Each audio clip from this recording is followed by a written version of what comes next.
আসসালামু আলাইকুম। অনেকেই জানতে চেয়েছেন ছাদ বাগান বা বসতবাড়ির বাগান থেকে কেঁচো কিভাবে দূর করবেন। বিষয়টি আসলেই হতাশাজনক, কেননা কেঁচোই প্রকৃতির লাঙল এবং কৃষকের বন্ধু। কেঁচোর খাবার মূলত মাটি।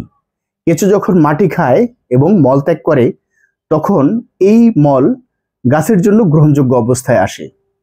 কেঁচো বালুকণাকে ভেঙে দিতে পারে। মাটির যে জৈব পদার্থ বা আমরা যে কেমিক্যাল ফার্টিলাইজার দিচ্ছি, এগুলো পরিবর্তন করে গাছের জন্য গ্রহণযোগ্য অবস্থায় আনে কেঁচো। কেঁচো মাটিতে যখন চলাচল করে, তখন মাটি ঝুরঝুরে হয়, মাটিতে বাতাস চলাচল করতে পারে, ফলে গাছের শিকড় সহজেই মাটিতে প্রবেশ করতে পারে। কেঁচো মাটি থেকে বিষাক্ত সীসাও দূর করতে পারে। মূলত গাছ কোনো জৈব পদার্থ সরাসরি গ্রহণ করতে পারে না।